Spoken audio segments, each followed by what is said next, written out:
ಅವತ್ ಯಾವತ್ತೋ ಒಂದಿನ ನಾನು ಫುಡ್ ಆರ್ಡರ್ ಮಾಡಿದಕ್ಕೆ ಬಾಯಿ ಬಂದ ಬೈದ್ರು ನಮ್ಮ ಅತ್ತೆ. ಅದೇ ಇವಳು ಮಾಡಿದ್ರೆ ಮತ್ತೆ ತಪ್ಪಲ್ವಾ? ಅಲ್ಲಮ್ಮ, ಆರ್ಡರ್ ಮಾಡೋಕ್ಕೆ ಸಿದ್ದುನೇ ದುಡ್ಡು ಕೊಡ್ತದನೋ ಹೇಗೆ? ನೀನೇನಾದ್ರೂ ದುಡ್ಡು ಸಹಾಯ ಮಾಡ್ತಿದ್ಯಾ ಅವನಿಗೆ?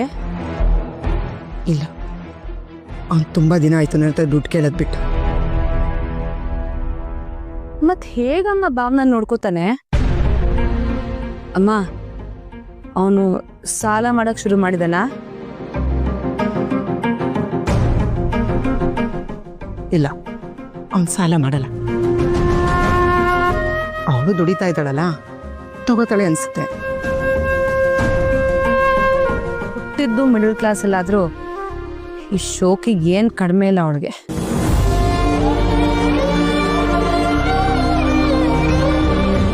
ಹೋಗ್ಲಿ ಬಿಡು. ನನ್ನ ಮಗ ಮಾಡಿದ ಕೆಲಸದಿಂದ ಮನಸ್ಸಿಗೆ ನೆಮ್ಮದಿನೇ ಇಲ್ಲ ನನಗೆ. ಈಗಲೇ ಇನ್ನು ಏನು ಆಗಿಲ್ಲ ಅತ್ತೆ. ಇದು ಜಸ್ಟ್ ದ ಬಿಗಿನಿಂಗ್ ಅಷ್ಟೇ. ನೀವ್ ನೋಡೋದು ಇನ್ನು ತುಂಬಾನೇ ಇದೆ.